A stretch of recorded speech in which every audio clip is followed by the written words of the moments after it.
الرحمن الرحیم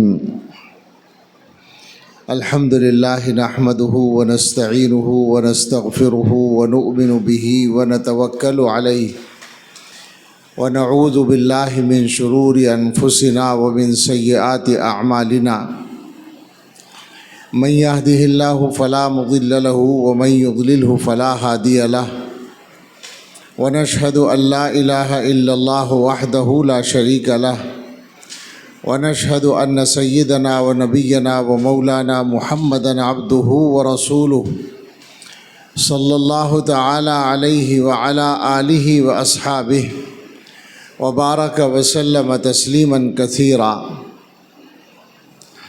أما بعد فأعوذ بالله من الشيطان الرجيم بسم الله الرحمن الرحيم اهدنا الصراط المستقيم صراط الذين أنعمت عليهم غير المغضوب عليهم ولا الضالين صدق الله العظيم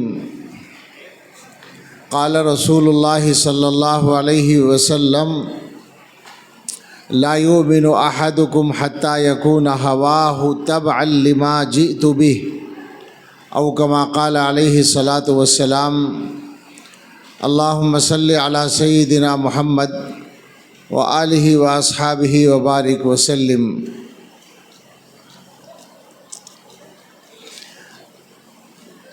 بیٹا یہ کافی ہے جو چل رہا ہے، تم بار بار کیوں آتے ہو؟ بیٹھ جاؤ۔ اللہ تعالیٰ کا شکر ادا کرتے ہیں کہ اس عظیم الشان اجلاس میں علماء کے ساتھ بیٹھنے اور آپ حضرات سے کچھ عرض کرنے کا موقع ملا۔ اللہ اس پورے اجلاس کو نافع بنا دے، مفید بنا دے۔ میرے رفیق محترم حضرت مولانا عبید الرحمن اطہر صاحب نے اس جلسے کا بھی، اور مولانا جو ذمہ دار ہیں اعتماد الحق صاحب، ان کا بھی تعارف کرا دیا تھا راستے میں، اور شبیر فیضی، حافظ شبیر فیضی صاحب جو ہیں انہوں نے پہلے سے ہی گھیر رکھا تھا۔ ظاہر ہے کہ انہی کی محنت سے حاضری آسان ہو گئی، تو جلسے کے بارے میں کچھ اندازہ بھی تھا، اور یقیناً کئی علماء کے بیانات ہونے کے بعد بھی سارا مجمع بیٹھا ہے، یہ خود ایک قابل ذکر خصوصیت ہے کسی جلسے کی۔ بہت لمبی بات تو نہیں کرنی چاہیے، لیکن دو تین باتیں اس زمانے کی ضرورت کے اعتبار سے عرض کرنے کو جی چاہتا ہے۔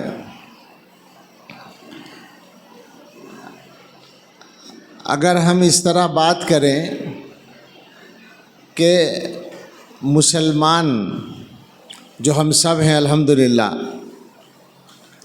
مسلمان ہونے کی حیثیت سے ہمارے سامنے بنیادی مسئلے دو ہو سکتے ہیں۔ اصل مسئلہ آخرت کا یا آخرت میں جنت میں جانے کا، اور دوسرا مسئلہ دنیا میں اچھی زندگی گزارنے کا۔ آخرت میں جنت میں جانا ہر مسلمان کا مقصد ہے، اس میں کوئی شک ہی نہیں ہے۔ ہم سب دعا بھی کرتے ہیں اور دعا کرنی بھی چاہیے، اللہ سے مانگنا چاہیے، اور ویسے بھی ہماری طبیعت یا فطرت میں یہ طلب رکھ دی گئی ہے کہ ہم جنت میں جائیں، اور اس کی وجہ یہ ہے کہ ہمیں جنت ہی میں پیدا کیا گیا تھا، وہ اصلی وطن ہے۔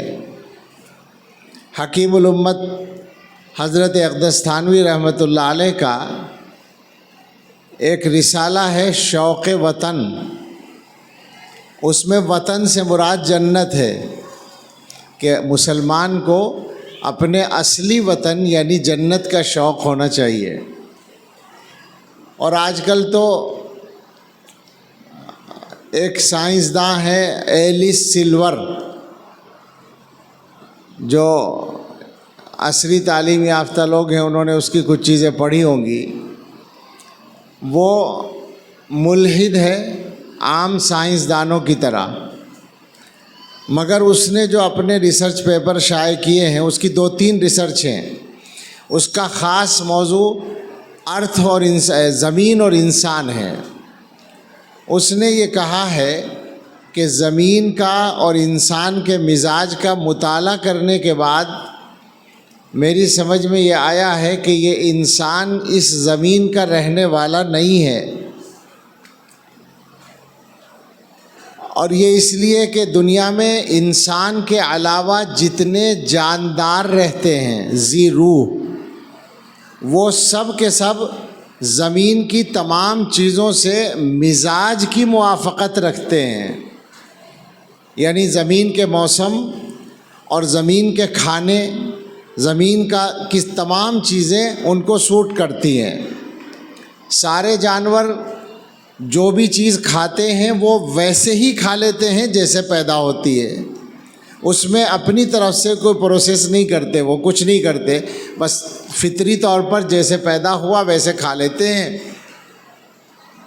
اناج کھانے والے جانور اناج کھا لیتے ہیں، پتا کھانے والے جانور پتا کھا لیتے ہیں، گوشت کھانے والے جانور گوشت کھا لیتے ہیں، ویسے ہی کچا کچھ نہیں کرتے، وہ ان کو ہضم ہو جاتا ہے. انسان کا معاملہ یہ ہے کہ اس کو کچھ بھی کھانا ہے تو یہ اس کو اپنے مزاج کے مطابق بنا کے کھاتا ہے. گوشت کھائے گا تو اس کو پکائے گا، مسالے ڈالے گا، ذائقہ بنائے گا. سبزی بنائے گا، سبزی کھائے گا تو کاٹے گا اور اس کو اپنے مزاج کے مطابق بنائے گا. کوئی اناج کھائے گا تو اس کو بھی پیسے گا اور آٹا بنائے گا یا کچھ اور کرے گا اور کھائے گا. تو کوئی بھی غذا سیدھے اس کو سوٹ نہیں کرتی. اسی طرح موسموں کا مسئلہ ہے کہ دنیا کے موسم سارے جانوروں کو ٹھیک لگتے ہیں. کوئی جانور بارش سے بچنے کے لیے کوئی اہتمام نہیں کرتا، بھیگنا پڑ جائے تو وہ بھیگ لیتا ہے اور بھیگنے سے اس کو کوئی نقصان نہیں ہوتا. انسان زیادہ دیر بارش میں بھیگ نہیں سکتا. دھوپ میں جانور آسانی سے وقت گزار لیتے ہیں، انسان اگر زیادہ دیر دھوپ میں رہے تو اس کی جلد خراب ہو جاتی ہے. سردی میں یہ نہیں رہ سکتا، اسے گرم کپڑا چاہیے. گرمی میں نہیں رہ سکتا، اسے ٹھنڈک کا انتظام چاہیے. تو کوئی موسم اس کو موافق نہیں. تو کل ملا کر یہ سمجھ میں آتا ہے کہ انسان بہت نازک مزاج ہے. وہ کہتا ہے کہ میری سمجھ میں یہ آیا کہ یہ انسان کسی اور سیارے کا رہنے والا ہے جہاں کا موسم اور جہاں کی غذائیں اس کے مزاج کے بالکل مطابق تھیں. وہاں اس سے کوئی غلطی ہوئی ہوگی اور وہاں کوئی طاقت ہوگی جس نے اسے وہاں سے اٹھا کر یہاں پھینک دیا. ملحد ہے، وہ مذہب مخالف ہے، اللہ کا نام نہیں لے رہا، جنت کا نام نہیں لے رہا، لیکن ساری بات وہی کہہ رہا ہے جو ہم 1400 سال پہلے سے جانتے ہیں، جو 1400 سال پہلے مسلمانوں کو بتا دی گئی ہے کہ جنت میں پیدا ہوئے تھے. میں نے تو یہ ساری تفصیل اخبار میں پڑھی اردو میں، اور جب پڑھی تو قرآن کریم کی آیت یاد آئی. اللہ تعالیٰ نے حضرت آدم علیہ السلام کو جنت کی نعمتوں پر متوجہ کرنے کے لیے فرمایا تھا، ان لک الا تجوع فیہا ولا تعری وانک لا تظمأ فیہا ولا تضحی. جنت میں آپ کو یہ نعمت حاصل ہے کہ نہ بھوک کا مسئلہ ہے، نہ پیاس کا مسئلہ ہے، نہ دھوپ کا مسئلہ ہے، نہ لباس کا مسئلہ ہے. وہ ساری باتیں اللہ تعالیٰ نے قرآن کریم میں فرما رکھی ہیں. ایک بات اس نے اور لکھی ہے، وہ عجیب بات ہے. اس نے کہا کہ میرا اندازہ یہ بھی ہے کہ انسان کو اس زمین پر آئے ہوئے بہت لمبا عرصہ نہیں گزرا. اگر اس کو لاکھوں سال ہو گئے ہوتے تو یہ یہاں کی چیزوں کو اپنے مزاج کے مطابق بنا چکا ہوتا، مگر ابھی تک پوری طرح کامیاب نہیں ہوا. اس سے لگتا ہے کہ زیادہ لمبا وقفہ نہیں گزرا، چند ہزار سال ہی گزرے ہوں گے. ساری تائید ہو رہی ہے ہماری آسمانی کتابوں کی. اور اس سے بڑھ کر آپ حضرات ذرا توجہ کریں، میرا یہ موضوع نہیں ہے اس وقت، لیکن ایک بات آ گئی کہ جو آدمی یہ ملحد سائنسداں، اس زمانے کا مانا ہوا سائنسداں ہے، وہ کہہ رہا ہے کہ یہ انسان کہیں اور آباد تھا، غلطی کچھ ہوئی تو یہاں لا کے ڈال دیا گیا۔ اس کا مطلب یہ ہے کہ انسان ہی تھا، بندر نہیں تھا۔ ڈارون کا نظریہ غلط، آپ سمجھ رہے ہیں نا؟ اس کی کوئی تردید ابھی تک نہیں آئی ہے۔ وہ نظریہ ماننے والوں کی طرف سے بھی کوئی تردید نہیں آئی جو کوئی کہتا کہ صاحب ایسا کیسے ہو سکتا ہے، انسان تو یہاں پہلے کسی شکل میں تھا، پھر کسی شکل میں آیا، پھر ترقی کر کے انسان بنا۔ کوئی نہیں کہہ رہا، خاموش ہے سب۔ مذہب کہتا ہے کہ انسان کو انسان ہی بنایا گیا تھا، اور جو انسان اول تھا وہ پیغمبر اول بھی تھا جس کو دنیا میں بھیجا گیا تھا۔ یہ ساری بات ہمارے موضوع سے تھوڑی سی دور ہے۔ ہم تو یہ کہنا چاہتے تھے کہ جنت ہمارا اصلی وطن ہے، جہاں جانا ہم سب کا شوق بھی ہے، ہماری ضرورت بھی ہے، ہمارا مقصد بھی ہے، ہماری منزل بھی ہے۔ اللہ ہمیں سب کو پہنچائے۔ ایک یہ تو ہوا آخرت کا جو اصل مسئلہ ہے۔ نمبر 2 پر ہمارا مسئلہ دنیا کی زندگی کو ٹھیک کرنے کا ہے، ٹھیک سے گزارنے کا ہے۔ اب دیکھنا یہ ہے کہ جب ہم مسلمان ہیں تو ہمیں اللہ اور اللہ کے رسول صلی اللہ تعالیٰ علیہ وسلم ان دونوں مقصدوں کو پورا کرنے کے لیے کیا بتاتے ہیں۔ تو پہلی بنیادی بات تو وہی ہے جس کی طرف میں نے اشارہ کر دیا کہ ہمیں قرآن و حدیث میں یہ بتایا گیا ہے کہ اصل آخرت ہے، دنیا نمبر 2 پر ہے۔ ہم نے الٹا کر رکھا ہے، آج کل دنیا کو نمبر 1 پر لے آئے ہیں، آخرت کو نمبر 2 پر لے گئے، یعنی بیلنس خراب کر دیا، جس کی وجہ سے سارے معاملات بگڑے پڑے ہیں۔ دنیا کو نمبر 1 پر، آخرت کو نمبر 2 پر رکھنے کا مطلب یہ ہے کہ ہماری اکثریت کا عمل اور مزاج یہ بن گیا کہ آخرت کے نفع نقصان کو دیکھے بغیر وہ دنیا کا نفع حاصل کرنے کی کوشش کرتی ہے۔ ایک آدمی کو پیسہ کمانے کا موقع ہے اور وہ پیسہ کمانے کا راستہ شریعت کے اعتبار سے درست نہیں ہے، مگر وہ آسانی کے ساتھ اس میں ہاتھ ڈال دیتا ہے چونکہ دنیا کا فائدہ ہے، آخرت کے نقصان کی وہ فکر نہیں کرتا۔ یہ زندگی کے اکثر معاملات میں چل رہا ہے۔ تو پہلی گڑبڑ ہم سے یہ ہو رہی ہے کہ ہم نے بیلنس الٹا کر دیا ہے، معاملہ خراب کر دیا ہے، دنیا کو نمبر 1 پر لے آئے، آخرت کو نمبر 2 پر لے گئے۔ اور یہ بات ہم سب کو یاد رکھنی چاہیے کہ جب آپ کے پاس ایمان ہے، جب آپ مسلمان ہیں، تو آپ کے لیے قانون دنیا کی تمام دوسری قوموں سے الگ ہوگا، یعنی اللہ تعالیٰ کی طرف سے آپ کے لیے ترقی اور تنزل کا راستہ الگ ہوگا۔ وہ ترقی کا راستہ قرآن ہے، قرآن پر عمل ہے، اور تنزل کا راستہ اس سے منہ موڑنا ہے۔ بطور مثال، بالکل ہلکی سی ایک مثال تو بہت اہم ہے وہ، لیکن سمجھنے کے اعتبار سے کوئی مشکل نہیں ہے۔ قرآن میں اللہ تعالیٰ نے سود سے منع کیا ہے، سود حرام کیا ہے، اور یہ اعلان کیا ہے کہ اللہ تعالیٰ سود کو مٹاتے ہیں، گھٹاتے ہیں۔ دنیا کا تجربہ کیا ہے؟ مسلمانوں کو سود راس نہیں آتا، غیروں کو کچھ دن راس آ جاتا ہے۔ میں نے کہیں پڑھا ہے، اللہ جانے بہت دن ہو گئے، کہ غیروں کو 40 سال تک راس آ سکتا ہے، مسلمان کو 2-4 سال سے زیادہ کام نہیں چلتا۔ آپ ذرا سا غور کیجئے گا، میرا موضوع ادھر چلا گیا تو میں اس کو پورا کر دوں اس بات کو کہ اس وقت ہندوستان میں، اس ملک میں جہاں ہم بیٹھے ہیں، کشمیر سے لے کر کیرلا تک، اور آسام اور تریپورہ سے لے کر گجرات اور راجستھان تک، مشرق مغرب شمال جنوب، یہ سب جگہ میں اپنی آنکھوں سے دیکھ کر آپ سے بول رہا ہوں۔ مجھے سال میں سینکڑوں جگہ جانا ہوتا ہے، اور ان اکثر صوبوں میں ہندوستان کے جا کر گزشتہ 5 سال 8 سال ہو گئے ہوں گے، تقریباً ہر سفر میں ہر جگہ جا کر پوچھا ہے، اس ملک کے مسلمان سودی قرضے میں بندھے پڑے ہیں۔ حیدرآباد میں تو مجھے سوال بھی نہیں کرنا چاہیے. سچی بات ہے کہ میں اب سوال نہیں کرتا, میں تو اب بتاتا ہوں اور لوگ میری بات کی تصدیق کرتے ہیں. حیدرآباد تو اتنا بڑا شہر ہے, میں اتنے بڑے شہر کی نہیں, میں چھوٹے چھوٹے گاؤں کی بات بھی آپ کو بتاتا ہوں کہ اگر مسلمانوں کی آبادی 2-4 ہزار کی بھی ہے تو سودی قرضہ وہاں بھی ہے. اور ہو کیا رہا ہے؟ ایک سودی قرضہ ہوتا ہے کاروبار بڑا کرنے کے لیے, یہ بڑے کاروباری لوگوں کی مصیبت ہے. تو میں صفائی سے آپ کو بتاتا ہوں کہ میری نظر میں ایسے کھرب پتی لوگ ہیں جن کی فیکٹریاں, جن کی کمپنیاں سودی قرضے کی وجہ سے بند ہوئی ہیں. میں اپنی آنکھوں سے اس سال میں کم سے کم 4-5 بڑی بڑی کمپنیاں بند ہوتی دیکھ کر آیا ہوں. ایک تو ابھی پچھلے ہفتے دیکھ کر آیا ہوں, نام نہیں لوں گا کہاں دیکھا ہے, مناسب نہیں بتانا. لیکن یہ صورتحال بالکل سچی ہے.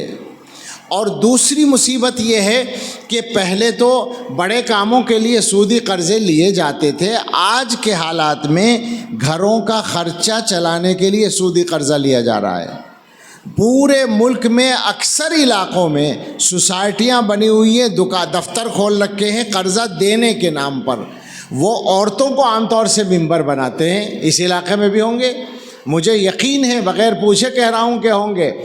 اور وہ 10,000 روپے ایک مہینے میں قرضہ دیں گے, 12,000 واپس لیں گے. اور اتنے بڑے مجمع کے سامنے کہتے ہوئے شرم آئے گی, لیکن آج کل ہمیں بہت ساری شرم اتارنی پڑ رہی ہے اپنی مصیبتوں کو دیکھ کر. شرم یوں آئے گی کہ مجھے ذاتی طور پر متعین خواتین کے میسج پہنچے ہوئے ہیں جنہوں نے یہ بتایا ہے کہ قرضہ ادا نہ ہونے کی صورت میں عزت کا مطالبہ ہم سے ہو رہا ہے. اور یہ ایک جگہ کا قصہ نہیں ہے. کہاں جائیں گے مسلمان؟ سادہ سی بات ہے, اللہ کے رسول صلی اللہ تعالیٰ علیہ وسلم نے یہ فرما رکھا ہے کہ سود لینے والے پر بھی اللہ کی لعنت, دینے والے پر بھی اللہ کی لعنت. جب اللہ کی لعنت ہوگی تو برکت کہاں سے آئے گی؟ حالات کیسے ٹھیک ہوں گے؟ بہت لمبی بات نہیں کرنی, لیکن مصیبتیں بہت ساری ہیں. نشہ, جتنے صوبوں کا میں نام لے رہا ہوں, نام تو میں نے لیا ہی نہیں, پورے ہندوستان کی پیمائش کر ڈالی ہے. ہندوستان کے کسی بھی صوبے کی کسی بھی آبادی میں چلے جائیں, مسلمانوں کا نشہ آج کل, مسلمانوں کی نشے کی لت غیروں سے آبادی کے اعتبار سے زیادہ ہے. اور پہلے نشہ جاہل لوگ کرتے تھے, آوارہ لوگ کرتے تھے. آج کالجوں میں پڑھنے والے, یونیورسٹیز میں پڑھنے والے لڑکے بھی اور لڑکیاں بھی.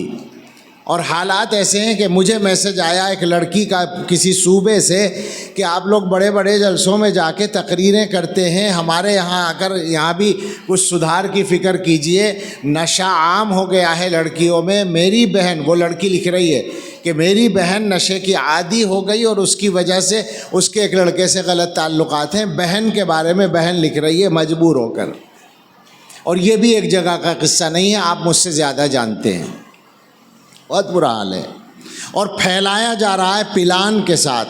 اور اب تو نوبت یہاں تک پہنچی ہے کہ مکتب کے ایک ذمہ دار نے مجھے بتایا کہ ہمارے مکتب کا 6 سال کا بچہ نشہ لے بھی رہا تھا اور سپلائی بھی کر رہا تھا.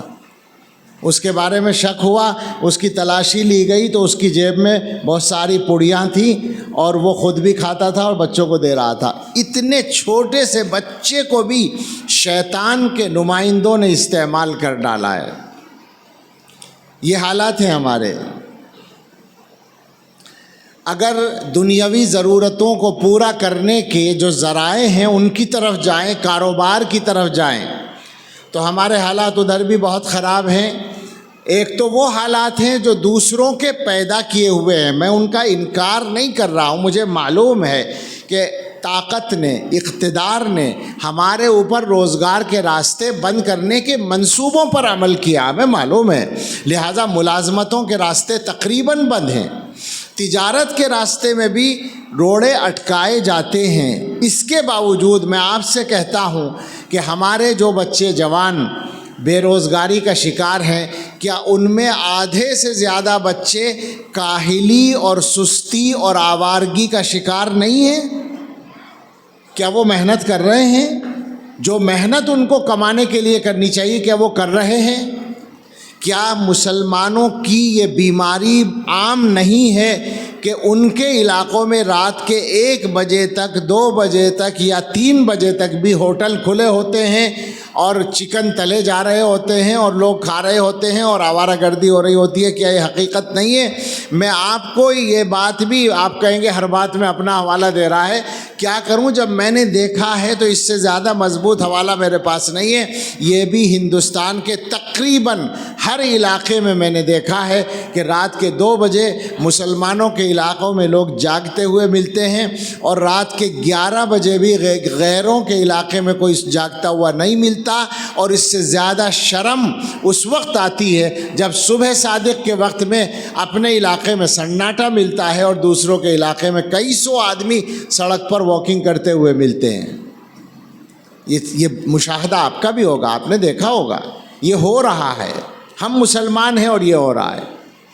کاروبار کا جہاں تک معاملہ ہے، اسلام سے زیادہ کاروبار کے طریقے کسی نے نہیں سکھائے، کامیاب کاروبار کے طریقے حضور علیہ الصلاۃ والسلام نے دین کا جز بنا کر رکھا ہے اپنے گھر والوں کے لیے انتظام کرنے کو۔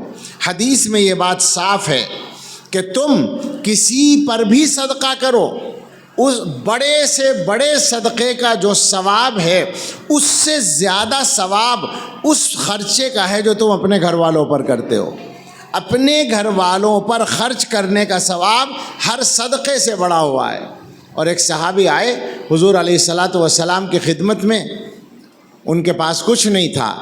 ظاہر ہے کہ صحابہ اپنے سارے مسئلے تو حضور ہی کے سامنے رکھتے تھے اور حضور باپ کی طرح معاملہ کرتے تھے، عطا فرماتے تھے۔ انہوں نے آ کر کہا کہ میرے ہاں کچھ نہیں ہے، مجھے عطا فرما دیں، کچھ مدد کر دیں۔ اس دن حضور علیہ الصلاۃ والسلام نے بجائے ان کو کچھ دینے کے سکھانے کے لیے فرمایا کہ یہ بتاؤ کہ تمہارے گھر میں کچھ ہے؟ انہوں نے کہا کچھ بھی نہیں۔ فرمایا کوئی سامان تو ہوگا۔ تو اس بندہ خدا نے بتایا کہ میرے گھر میں 2 چیزیں ہیں۔ نمبر 1 حلس نبسط بعضہ ونلبس بعضہ، ایک کمبل ہے بڑا سا، آدھا حصہ اس کا رات کو بچھا لیتے ہیں اور آدھا اوڑھ لیتے ہیں، یہ میاں بیوی دونوں اس طرح لیٹتے ہیں۔ وقعب نشرب فیہ الماء، اور ایک پیالہ ہے جس میں ہم پانی پیتے ہیں، بس یہ کل کائنات ہے ہمارے گھر کی اور کچھ بھی نہیں ہے۔ حضور علیہ الصلاۃ والسلام نے فرمایا دونوں چیزیں لے کر آؤ۔ لے آئے، مسجد میں صحابہ تھے ہی، حضور نے اعلان کیا یہ 2 سامان ہم بیچ رہے ہیں، کون خریدے گا؟ ایک صحابی نے کہا ہم خریدیں گے۔ کیا دو گے؟ کہا 1 درہم۔ فرمایا من یزید علی درہم، زیادہ کون دے گا؟ نیلامی۔ اسی حدیث سے پتہ چلا کہ نیلامی جائز ہے، نیلامی کر سکتے ہیں۔ آپ نے فرمایا زیادہ کون دے گا؟ ایک صحابی نے عرض کیا 2 درہم دوں گا میں۔ فرمایا لاؤ۔ ان کو سامان دے دیا، 2 درہم ان سے لیے، ان صاحب کو دیے جن کا سامان تھا، ان سے فرمایا 1 درہم کا کھانے کا سامان خریدو اور اپنے گھر والوں کو لے جا کر دو، اور 1 درہم کی کلہاڑی خریدو، یہاں بھی کلہاڑی کہتے ہیں لکڑی کاٹنے والی، کلہاڑی خریدو اور میرے پاس لاؤ۔ وہ لے کر آ گئے، اپنے مبارک ہاتھ سے اس میں لکڑی لگائی اور فرمایا جنگل جاؤ، لکڑیاں کاٹو اور بازار میں لا کر بیچو۔ ولا ارینک 15 یوما، اور میں تمہیں 15 دن تک نہ دیکھوں، میرے پاس آنے کی ضرورت نہیں ہے، 15 دن تک محنت کرو، جاؤ۔ 15 دن کے بعد وہ آئے تو حدیث میں موجود ہے کہ ان کے گھر میں ضرورت کا سامان بھی تھا اور 10 درہم بچے ہوئے تھے۔ اللہ کے رسول صلی اللہ علیہ وسلم نے فرمایا یہ تمہارے لیے بہتر ہے اس سے کہ تم لوگوں کے سامنے ہاتھ پھیلاؤ اور یہ سوال قیامت کے دن تمہارے چہرے پر ذلت کا نشان بن کر ظاہر ہو۔ یہ حضور کی تعلیم ہے۔ اس سے زیادہ مضبوطی کے ساتھ روزگار کمانا کس نے سکھایا ہوگا؟ آپ سوچیں ذرا۔ اسی طرح سے جو رہنمائیاں ہیں بے شمار ہیں۔ ہمارے ہاں تو فقہ کی کتابیں آپ علماء سے پوچھیں، کتاب البیوع، خرید و فروخت کے جو مسائل ہیں، میں سمجھتا ہوں فقہ کی کتابوں کا سب سے مفصل باب اور سب سے مشکل باب وہی ہے۔ آپ مفتیان سے پوچھیں تو اندازہ ہوگا، ایک ایک مسئلہ بیان کر دیا گیا، رہنمائی کی گئی، مگر میں ایک رہنمائی بطور مثال سنانا چاہتا ہوں۔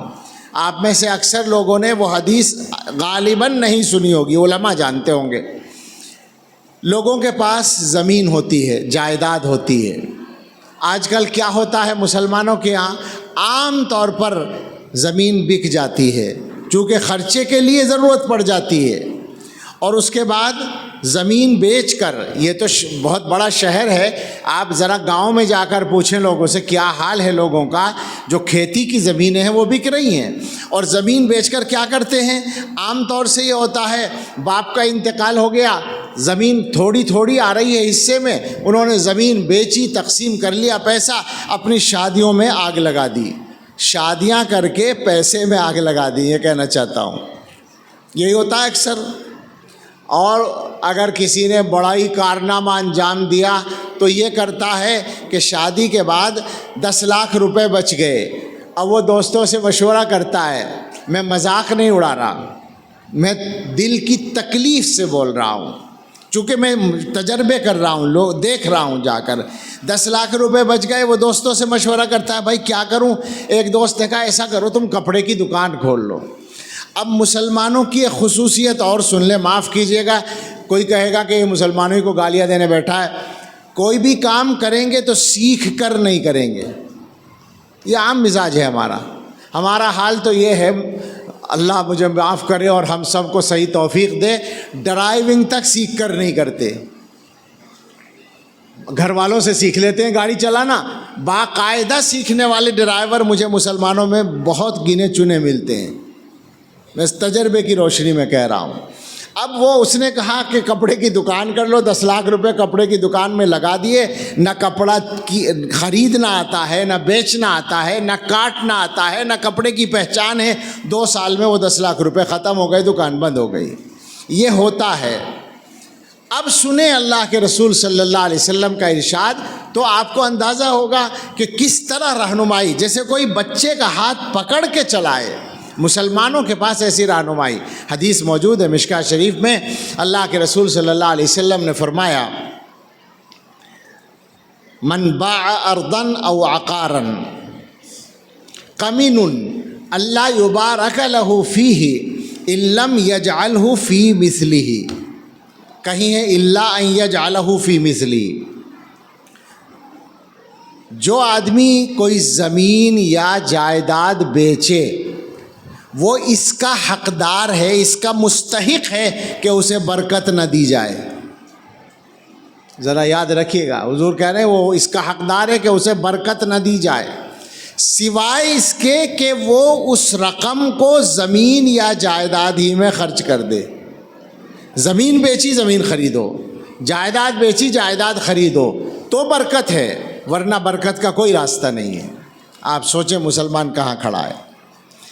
تو کہنے کا مطلب یہ ہے کہ دنیا کے معاملات کو ٹھیک کرنے کے بارے میں بھی ہمارا کوئی ایسا لگتا ہے جیسے ارادہ ہی نہ ہو۔ ہم لوگ جاتے ہیں، علماء سے پوچھیں آپ، ہر جگہ ایسے نوجوان بیچارے ملتے ہیں جو دعا کے لیے کہتے ہیں، اور دعا یا تو بیماری کی ہوتی ہے، بیماری والدین کی صحت کے لیے، یہ مجھے اچھا لگتا ہے کہ بہت سارے جوان ماں باپ کی صحت کی دعا کے لیے کہتے ہیں، بلکہ کبھی کبھی تو لطیفہ ہو جاتا ہے کہ وہ کہتے ہیں والدہ کے لیے دعا کیجیے گا۔ اب یہ پتہ نہیں مغفرت کی دعا کرنی ہے صحت کی دعا کرنی، میں کبھی کبھی پوچھ لیتا ہوں کہ بھئی کاہے کی دعا کرنی، یہ بتاؤ نا کہ بیمار ہیں، ہم سمجھیں کہ شاید انتقال ہو گیا، ان کے لیے دعا کرنی ہے۔ تو ذرا پانی دینا، جزاک اللہ۔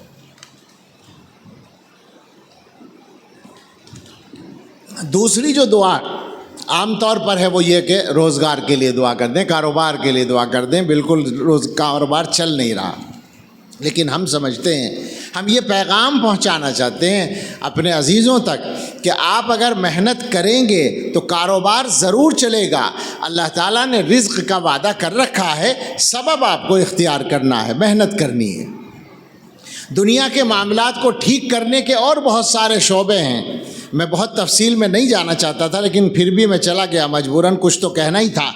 مثال کے طور پر یہ کہ جو بگاڑ ہم نے خود اپنے ہاتھوں سے معاشرے میں لا رکھے ہیں، جن میں ایک بڑی مصیبت ہماری شادیاں ہیں، اور حیدرآباد میں بیٹھ کر تو مجھے یہ کہنا چاہیے کہ نوابی شادیاں ہیں جی، نوابوں کا علاقہ ہے تو پورا حیدرآباد کیا، اب تو ہم کریم نگر میں بیٹھے ہیں لیکن کون بچا ہوا ہے؟ اور جناب عالی، میں آپ سے کہوں کہ حیدرآباد اور کریم نگر نہیں، ہندوستان کے کسی کونے کے چھوٹے سے پسماندہ ضلع میں بھی کسی گاؤں میں اگر شادی ہو رہی ہے تو شادی کرنے والے نے یہ سمجھ رکھا ہے کہ میرا اسٹیٹس یہی ہے کہ میں ایسی شادی کروں کہ میں ساری عمر کے لیے قرضے میں بندھ جاؤں، یہ اس نے طے کر رکھا ہے۔ مصیبت بنی ہوئی ہے سارے ملک میں، حالات بہت خراب ہیں۔ اب تھوڑا سا اس طرف آ جائیں، دنیا کیا کر رہی ہے؟ دنیا نے ظاہر ہے کہ ایک پلان بنا رکھا ہے، اور وہ پلان اس دنیا نے نہیں بنایا، وہ ہماری پیدائش سے بہت پہلے بنا تھا۔ اللہ تعالیٰ نے جب آدم علیہ السلام کو بھیجا تھا تو ایک دشمن ساتھ بھیجا تھا جس کا نام ابلیس ہے، اس کے کارندے ہیں۔ اور یہ بات ذرا اچھی طرح ذہنوں میں رکھیے گا، اکثر لوگوں کے تصور میں ایسا ہے کہ شیطان بھی چونکہ جنات کی قسم سے ہے تو اس کے کارندے بھی جنات ہی کی قسم کے ہوں گے۔ ایسا نہیں ہے۔ وَكَذَلِكَ جَعَلْنَا لِكُلِّ نَبِيٍّ عَدُوًّا شَيَاطِينَ الْإِنسِ وَالْجِنِّ، ہر نبی کے جو دشمن ہم نے بنائے ہیں وہ شیاطین ہیں، انسانوں میں سے بھی اور جنات میں سے بھی۔ ایسے ہی من الجنتی والناس ہے، قل اعوذ برب الناس میں قرآن بتا رہا ہے کہ شیطان کے نمائندے انسانوں میں بھی ہوتے ہیں۔ اور مجھے تو آج کل ایسا لگتا ہے کہ شیطان کے وہ جنات والے نمائندے تو شاید چھٹی پہ چلے گئے ہوں گے، اس لیے کہ انسانی نمائندے ہی اتنے بڑے شیطان بن گئے ہیں کہ انہوں نے ان کے سارے کام سنبھال رکھے ہیں۔ لہٰذا ایمان خطرے میں ڈال دیے ہیں۔ آج صورتحال یہ ہے کہ اچھے اچھے گھرانوں کے لڑکے اور لڑکیاں ہی نہیں، بڑی عمر کے لوگ بھی شک میں مبتلا ہیں، وسوسوں میں مبتلا ہیں۔ کبھی اللہ کے بارے میں شک آ رہا ہے، کبھی پیغمبر کے بارے میں شک آ رہا ہے، کبھی اسلام کے کسی حکم کے بارے میں دلوں میں شک آ رہا ہے۔ بتائیے ایسا عام طور پر ہو رہا ہے یا نہیں؟ شکوک و شبہات پیدا ہو رہے ہیں ذہنوں میں، اور ایمان والے پریشان ہیں، وہ بیچارے دل سے ایمان رکھتے ہیں۔ میں آپ سے بتاؤں، اگر روزانہ تقریباً ایسے لوگوں کے میسج یا فون یا ویسے رابطہ ہوتا ہے جو یہی کہتے ہیں کہ وسوسوں نے پریشان کر رکھا ہے، کیا کریں آخر؟ یہ وسوسے ویسے ہی نہیں پیدا ہو رہے، وہ شیاطین الانس والجن اس پر کام کر رہے ہیں۔ سوشل میڈیا کے ذریعے اگر آپ اس گندگی کا مشاہدہ کریں جا کر جو پھیلائی جا رہی ہے پلان کے ساتھ، یہ بات ہمیشہ سمجھ کے رکھیے گا کہ برائیاں خود سے نہیں پھیلتی، پھیلائی جاتی ہیں۔ آج کی جو برائیاں ہیں وہ ایک مستقل موضوع ہے، اس پہ نہیں جانے کا موقع ہے، لیکن جو فحاشی پھیلائی جا رہی ہے، جو گندگی پھیلائی جا رہی ہے، جو بدکاریوں کے منظر دکھائے جا رہے ہیں، حقیقی دنیا میں بھی ویسا نہیں ہوتا، لیکن انسانوں کو خراب کرنے کے لیے ایسی چیزیں بنا کر اپلوڈ کی جاتی ہیں۔ اور ظاہر ہے کہ ایسی سائٹس جن پر یہ فحش چیزیں ہیں وہ لاکھوں کی تعداد میں آج پائی جاتی ہیں، مجھ سے زیادہ آپ سمجھتے ہوں گے۔ لاکھوں سائٹس چلانے کے لیے کتنے لاکھ آدمیوں کی ضرورت پڑے گی؟ آپ اندازہ کریں کہ دنیا کے کتنے آدمی اس خباثت میں لگے ہوئے ہیں۔ بالکل اسی طریقے سے ایمان کے پیچھے لاکھوں آدمی ہیں جو کام کر رہے ہیں، باقاعدہ دلوں کے اندر شکوک و شبہات پیدا کرنے کا مسلسل کام ہو رہا ہے۔ میں تو انگریزی نہیں جانتا، لیکن عربی میں انگریزی کی بات آپ سمجھ لیں کتنی خطرناک ہوگی جب عربی زبان میں ایسے لوگ باقاعدہ چینل چلاتے ہیں، سیریل بناتے ہیں، مسلسل ان کے ایپیسوڈ آتے ہیں جو اسلام کے بارے میں اور قرآن کے بارے میں اور رسول اللہ صلی اللہ علیہ وسلم کے بارے میں بہت بدترین قسم کی باتیں پھیلاتے ہیں۔ میں نے بعض جگہ بیانات میں ذکر کیا، شاید حیدرآباد میں بھی کبھی کہا ہوگا کہ چند سال پہلے ہم نے ایک کیا کہیں گے اس کو عربی میں، حلقہ سیریل، وہی سیریل دیکھا جس کی 535 قسطیں موجود تھیں یوٹیوب پر۔ سؤال جری کے نام سے، آپ لوگ دیکھیے گا، سؤال جری، اس کو چلانے والا ایک آدمی تھا جس کا نام تھا رشید، مگر وہ گمراہ تھا، مسلمان کا بیٹا تھا، مرتد ہو گیا تھا، اور مرتد ہونے کے بعد وہ سب کو مرتد بنانے کی مہم پر لگا ہوا تھا۔ اس کی جو وہ تھیں قسطیں، حلقہ کہیں گے عربی میں، ان کے 2-3 عنوانات آپ کو سناؤں تو اندازہ ہو جائے گا۔ تقریباً 1 گھنٹے کا ایپیسوڈ ہوتا تھا اس کا روزانہ، شاندار عربی زبان میں، سمجھ میں آنے والی فصیح زبان، جس کو سننا بھی زبان کے اعتبار سے اچھا لگے۔ عنوان ہے حل القرآن کلام اللہ، کیا قرآن اللہ کا کلام ہے؟ اب وہ 1 گھنٹہ بیٹھا ہوا بکواس کر رہا ہے، اور بکواس ایسی نہیں جس کو عام آدمی غلط سمجھے، کتابوں کے حوالے نکال کر دکھا رہا ہے کہ قرآن ایسا کلام نہیں ہے جسے اللہ کا کلام مان لیا جائے۔ ایک عنوان، حل محمد رسول اللہ، کیا حضرت محمد صلی اللہ علیہ وسلم اللہ کے رسول ہیں؟ یہ ایک عنوان ہے۔ اب وہ 1 گھنٹے بکواس کر رہا ہے کہ حضرت محمد صلی اللہ علیہ وسلم کی شخصیت ایسی نہیں ہے کہ وہ اللہ کے رسول ہو سکے، نعوذ باللہ۔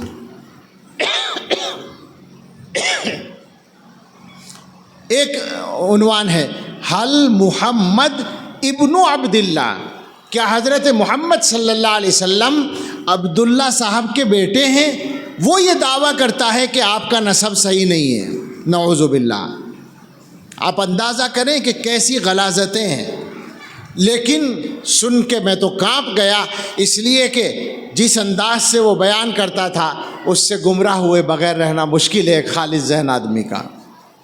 میرے بزرگوں، یہ ایک پوری دنیا ہے جس نے آج ہمیں تباہ کر رکھا ہے۔ آپ جائیں، صرف یونیورسٹیز میں ہی نہ جائیں، آپ لوگوں کے گھروں میں جائیں۔ میں آپ سے سچ کہتا ہوں، مدرسوں میں پڑھنے والوں میں اب تو حالات یہاں تک آ گئے ہیں کہ صرف یونیورسٹی اور کالج میں پڑھنے والے نہیں، مدرسوں میں پڑھنے والے علماء کی اولادیں، دیندار لوگوں کی اولادیں، تبلیغی جماعت کے کام کرنے والوں کی اولادیں سب مبتلا ہو رہے ہیں، ایمان خطرے میں پڑے ہوئے ہیں، مسلسل دنیا اس پر کام کر رہی ہے۔ اور ہمارا کیا حال ہے؟ ہمارا حال ان معاملات میں یہ ہے کہ ایمان کے مسئلے میں تو شاید کوئی فکر ہی عام آدمی میں نہیں ہے۔ جو ہوتا رہے، اسے تو اپنی روزی روٹی سے مطلب ہے، اور ڈھنگ سے وہ اس کا کام بھی نہیں کرتا۔ اس کے ذہن میں ان چیزوں کی اہمیت کیسے آئے گی؟ وہ کیسے صحیح راستے پر آئے گا؟ اس کا ایک ہی راستہ تھا، اس کا راستہ یہ تھا کہ اس کا تعلق اپنے علماء سے صحیح ہوتا، اپنے مدارس سے صحیح ہوتا، لیکن وہ بیچارہ کیا کرے کہ اس کے لیے بھی باقاعدہ مسلسل محنتیں ہیں کہ علماء سے مسلمانوں کو کاٹا جائے، مدرسوں سے کاٹا جائے۔ اچھا، جب ہم علماء کی اور مدرسوں کی بات کرتے ہیں تو عام لوگوں کو، بہت سے لوگوں کے ذہن میں آتا ہے کہ آ گئے مولوی اپنے مطلب کی بات پہ۔ لوگ سوچتے ہیں کہ بھائی یہ تو ان کی روزی روٹی کا مسئلہ ہے، مدرسے والوں کی، مدرسوں سے ان کا روزگار چلتا ہے، اس لیے یہ ہم پلانے کی کوشش کرتے ہیں کہ صاحب مدرسوں سے تعلق رکھو، علماء سے تعلق رکھو۔ تو میں آپ کو بالکل صفائی سے 1-2 باتیں سناتا ہوں۔ حکیم امت ہی کی بات ہے۔ اب سے 125 سال پہلے تقریباً میرٹھ میں ایک جلسہ تھا معتمر الانصار کا، اور اس میں حضرت اقدس تھانوی رحمۃ اللہ علیہ نے تقریر فرمائی تھی۔ شاید اس زمانے میں بھی کچھ مدرسوں کے بارے میں بات چل رہی تھی، تو حضرت نے فرمایا کہ آپ لوگ مدرسوں کو چھوڑ دیں، چندہ دینا بند کر دیں، مدرسے بند ہو جائیں گے، اور یہ مدرسوں میں پڑھانے والے جو لوگ ہیں، ظاہر ہے ان کی تنخواہ بند ہو جائے گی، تو ان میں سے کوئی آٹے کی دکان کھول لے گا، کوئی چاول کی دکان کھول لے گا، کوئی کسی اور چیز کی دکان کھول لے گا، ان کی روزی کا مسئلہ تو حل ہو جائے گا۔ مگر آپ کے بچے، یہ حکیم الامت کے الفاظ ہیں، آپ کے بچے 50 سال میں یہودی ہوں گے، عیسائی ہوں گے اور ہندو ہوں گے۔ یہ بات اتنا ہی بڑا آدمی کہہ سکتا تھا، ہم نقل کر سکتے ہیں، مگر ایک تھوڑی سی ترمیم کر سکتے ہیں۔ 50 سال کو بدلنا چاہتے ہیں۔ ہم آج کے زمانے میں کہتے ہیں کہ کر دو یہ کام، 5 سال بھی نہیں لگیں گے اولادوں کے مرتد ہونے میں۔ یہ کوئی ہم مزے کے لیے نہیں کہہ رہے، بلکہ یہ وہ سچائی ہے جو انتہائی تلخ سچائی ہے مگر حقیقت ہے۔ آپ پر احسان نہیں جتاتے، یہ بات بھی یاد رکھیں، غلط فہمی دور کر لیں۔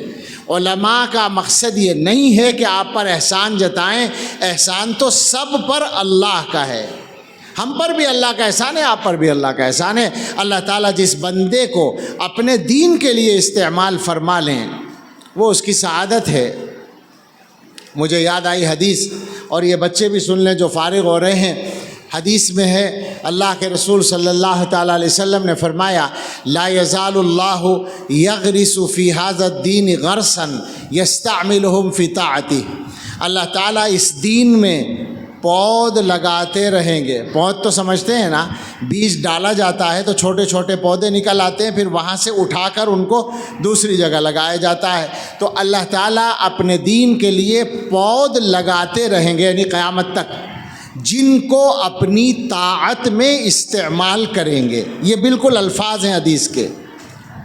علماء نے کہا کہ اس پود کا مصداق، کسی نے کہا مجاہدین ہیں، کسی نے کہا محدثین ہیں، کسی نے کہا فقہاء ہیں، کسی نے کہا مفسرین ہیں، کسی نے کہا طلباء ہیں۔ علامہ نووی نے کہا کہ سبھی مصداق ہیں، کیا مشکل ہے؟ دین کا کام کرنے والے سارے لوگ اس کا مصداق ہیں۔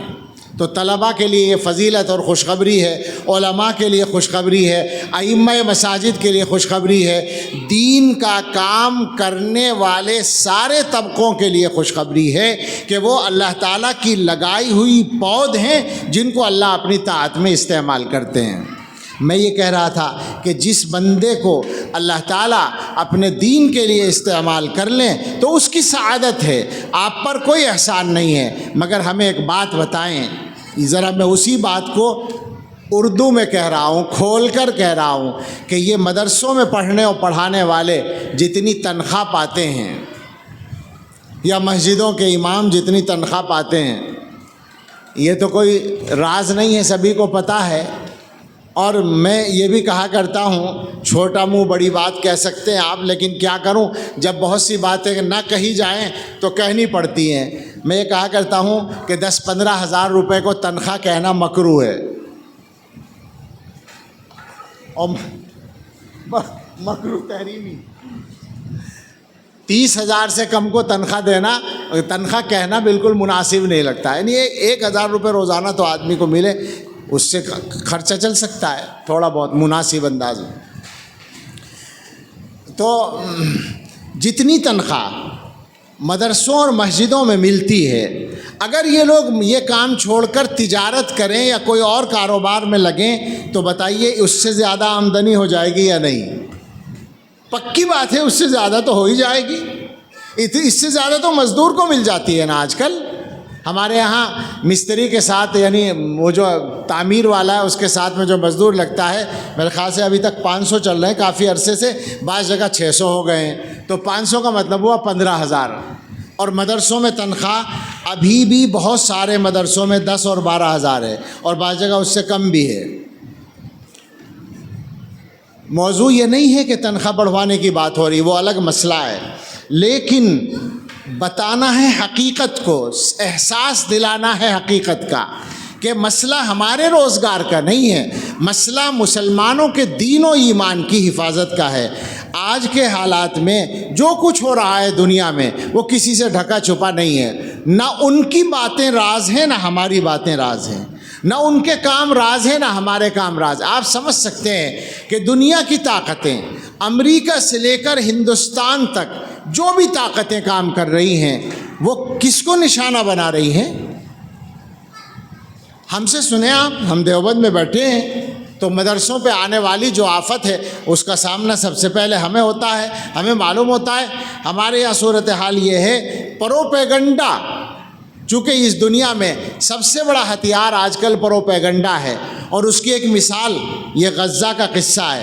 غزہ میں جو ظلم ہو رہا ہے، جو دنیا کا اب بے مثال ظلم بن گیا ہے، اب اسرائیل جیسے ظالم نے اپنے ہی ریکارڈ توڑ دیے ہیں، یہ صورتحال ہے۔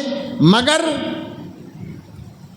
اسلامی ممالک ہوں یا کوئی دوسرا ملک ہو، باقاعدہ غزہ کی حمایت میں کھڑا نہیں ہو سکتا، اس لیے کہ غزہ میں قیادت کرنے والی تنظیم حماس ہے، اور حماس امریکہ کی درجہ بندی میں دہشت گرد تنظیم ہے۔ آپ کو معلوم ہے اگر آپ کسی آدمی کو سڑک پر مارنا شروع کریں تو 10 آدمی اس کو بچانے کے لیے آئیں گے کہ کیوں مار رہے ہو بیچارے کو، لیکن اگر آپ اسی آدمی کو چور چور کہہ کر مارنا شروع کریں تو 10 آدمی آپ کے ساتھ لگ جائیں گے مارنے کے لیے۔ یہ ہے پروپیگنڈا۔ میں جلدی بول رہا ہوں۔ حماس کی مثال اس زمانے میں ایک عجیب مثال ہے کہ چونکہ امریکہ کے نزدیک وہ دہشت گرد ہے، لہٰذا اب وہاں چاہے کتنا ہی قتل عام ہو جائے اس کے ساتھ ہم کھڑے نہیں ہو سکتے۔ مدرسوں کے سلسلے میں پروپیگنڈا مسلسل چل رہا ہے۔ دیوبند دہشت گردی سکھاتا ہے، دارالعلوم ایک وزیر صاحب تشریف لائے دیوبند ہی میں، کہنے لگے یہاں پر آتنک واد کا ایک مندر ہے۔ اس بیوقوف کو یہ بھی احساس نہیں کہ اپنے مندر کی بھی توہین کر رہا ہے، آتنک واد کا مندر کہہ کر دارالعلوم دیوبند کو آتنک واد کا مندر کہہ رہا تھا۔ میں کہہ رہا تھا پروپیگنڈے کا یہ عالم ہے۔ اب سے شاید 15-20 سال پہلے کی بات ہے، کسی الیکٹرانک میڈیا کے نمائندے تھے جرمنی کے، شاید وہ آئے تھے کسی چینل سے، تو ان کو ہم دکھا رہے تھے دارالعلوم، تو وہ کہنے لگے کہ وہ تہخانے بھی تو دکھائیے۔ تو پوچھا ان سے کون سے تہخانے، کہ جہاں آپ کے یہاں ٹریننگ دی جاتی ہے؟ تو ان سے کہا بھائی یہاں تو ایسا کوئی تہخانہ نہیں ہے۔ کہنے لگے ہمیں تو بہت مضبوطی کے ساتھ بتایا گیا ہے کہ دیوبند کے اندر دارالعلوم میں تہخانے ہیں جن میں ٹریننگ دی جاتی ہے بچوں کو۔ اور ابھی کل پرسوں ایک آدمی نے مجھے بتایا ہمارے ہاں وہ گیہوں رکھنے کا ایک تہخانہ بنا ہوا ہے، بیسمنٹ جیسے بناتے ہیں۔ تو ایک آدمی نے بتایا کہ کچھ لوگ ایک دن یہاں کھڑے ہو کر کہہ رہے تھے کہ یہ یہاں سرنگ ہے اور یہ سرنگ پاکستان تک جاتی ہے۔ یہ انہوں نے سنا اپنے کانوں سے کہ وہ بات کر رہے تھے۔ طرح طرح کی مصیبتیں ہیں، یہ کوئی ہلکی بات نہیں ہے، مسلسل پروپیگنڈا چل رہا ہے۔ اور ابھی آپ نے سنا ہوگا وہ فلم بنائی گئی تھی جس میں باقاعدہ دارالعلوم دیوبند کو اور مسلمانوں کو اور علماء کو نشانہ بنایا۔ وہ تو جمعیت علماء چلی گئی عدالت میں، تو کچھ دنوں کے لیے روک لگ گئی ہے، لیکن مسلسل پروپیگنڈا جاری ہے۔ تو ایسے حالات میں مسلمانوں کو تو ہوش کے ناخن لینے پڑیں گے۔ میں اپنی بات سمیٹتا ہوں اور خلاصہ کرتا ہوں، جو مجھے عرض کرنا ہے وہ یہ ہے، میں نے بات یہاں سے شروع کی تھی کہ 2 مسئلے ہیں، ایک جنت میں جانا اور ایک دنیا کی زندگی کو ٹھیک کرنا۔ جنت میں جانے کے لیے شریعت کے مطابق جینا پڑے گا، اور جب شریعت کے مطابق زندگی گزاریں گے تو آپ یقین کریں دنیا کی زندگی بھی اچھی ہو جائے گی۔ یقین کے ساتھ یہ بات کہی جا سکتی ہے۔ اب ربیع الاول کا مہینہ آ رہا ہے، سیرت کے جلسے ہوں گے اور بہت سارے جلسے ہوں گے، اور جلسے ہو کے خوشیاں منا کے پھر وہ گزر جائے گا ہر سال کی طرح، اور مسلمانوں کے حالات ویسے کے ویسے ہی رہیں گے۔ پیغام یہ ہے کہ حضرت محمد الرسول اللہ صلی اللہ تعالیٰ علیہ وسلم کی زندگی دنیا میں سب سے اچھی زندگی گزری ہے، ان کی برابر کسی آدمی کو عزت نہیں ملی ہے۔ مسلمانوں کو اگر اپنے حالات کو ٹھیک کرنا ہے ایک ہی راستہ ہے، ان کا راستہ اختیار کریں جو سنت کا راستہ ہے، مگر وہ راستہ ملے گا دین سیکھنے سے، وہ راستہ ملے گا علماء سے تعلق رکھنے سے، وہ راستہ ملے گا اپنے مدرسوں کو مضبوط کرنے سے۔ اس سے غافل نہ ہوں، اپنی دنیا کے کاموں کو بھی ٹھیک کرنے کی کوشش کریں، اور خدا کے واسطے کوئی بھی کام رسم کے طور پہ کرنا چھوڑ دیں۔ اب یہ جلسہ ہے، اتنا بڑا جلسہ ہے، ان لوگوں نے کتنا خرچ کیا ہوگا، کتنی محنت کی ہوگی، آپ اندازہ کر سکتے ہیں۔ کیا ہوتا ہے ہمارے یہاں جلسوں کا؟ جلسہ ہو گیا، اگلے دن آپ نے نمبر دے دیے کہ فلاں مولوی صاحب نے تقریر بہت اچھی کی، بس ہو گیا، امتحان ہو گیا، پاس ہو گئے، جلسہ ختم، نتیجہ ختم، کوئی فائدہ نہیں، کوئی فائدہ نہیں۔ طے کر کے اٹھیے یہاں سے کہ اگر کوئی کام کی بات ملی ہے تو اس کو اپنی زندگی میں لا کر اپنے آپ کو بدلنا ہے۔ بدلنے میں رکاوٹ کیا ہے؟ میں یہ آخری بات کر رہا ہوں۔ بدلنے میں رکاوٹ یہ ہے کہ ہم میں سے ہر آدمی اپنے آپ کو اچھا سمجھتا ہے۔ جب اچھا ہے تو پھر وہ بدلے گا کیوں؟ اگر بیمار نہیں سمجھے گا تو دوا کیوں کرے گا؟ ہم میں سے ہر ایک نے یہ سمجھ رکھا ہے کہ میں ٹھیک ہوں، باقی سب خراب ہیں۔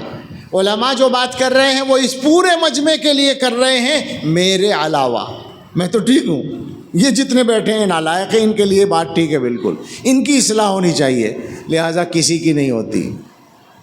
عرض یہ کرنا ہے کہ ہر آدمی اپنے آپ کو مخاطب سمجھے، ایک ڈیوٹی لگائی ہے اللہ تعالیٰ نے، اپنے آپ کو بھی جہنم سے بچانا ہے اور اپنے گھر والوں کو بھی جہنم سے بچانا ہے۔ کم سے کم اتنی ہی ڈیوٹی یاد کر کے یہاں سے چلے جائیے کہ میری حکومت 4 یا 5 یا 6 آدمیوں پر ہے جو میرے گھر کے ہیں، بیوی اور بچے، ان کو جہنم سے بچا کر لے جانے کے لیے جو کوشش و محنت میں کر سکتا ہوں وہ مجھے کرنی ہے۔ یاد رکھیے، یہ مسلمان کی وہ ڈیوٹی ہے جو قرآن میں مقرر کی گئی ہے، یہ ادھر ادھر کی کہی ہوئی سنی ہوئی نہیں ہے، یہ قرآن کی مقرر کی ہوئی ہے۔ اگر مسلمان اس ڈیوٹی کو نہیں سمجھیں گے تو جنت میں جانے میں کیسے کامیاب ہوں گے اور دنیا کی زندگی کو اپنا کیسے ٹھیک کر پائیں گے۔ باقی دنیا کے جو حالات ہیں میں نے ان پر بات نہیں کی، یہ بھی ایک طریقہ ہو سکتا تھا کہ میں حالات پر بات کرتا، بی جے پی یہ کر رہی ہے، حکومت یہ کر رہی ہے، فلاں طاقت یہ کر رہی ہے، پرجوش 10-15 منٹ بولتا اور بہت سارے لوگ داد دیتے کہ بہت اچھا بولے۔ فائدہ کیا فائدہ ہوتا؟ ہمارا فائدہ ہوگا اپنے آپ کو بدلنے سے۔ یاد رکھیے، دنیا اللہ کے حکم سے چلتی ہے، ہم اگر اللہ کے حکم کے مطابق چلیں گے تو دنیا ہمارے ساتھ چلے گی۔ اللہ کے قبضے میں سب کچھ ہے، دل بھی اللہ کے قبضے میں ہیں، اللہ تعالیٰ دلوں کو پلٹ دیتے ہیں۔ تو ہم اپنے آپ کو ٹھیک کر لیں، یقین ہے کہ اللہ تعالیٰ ہمارے لیے دنیا کو بھی ٹھیک کر دیں گے۔ اللہ ہمیں صحیح سمجھ بھی عطا فرمائے، صحیح علم بھی عطا فرمائے اور صحیح راستے پر استقامت بھی عطا فرمائے۔ آمین۔ وآخر دعوانا ان الحمد للہ رب العالمین۔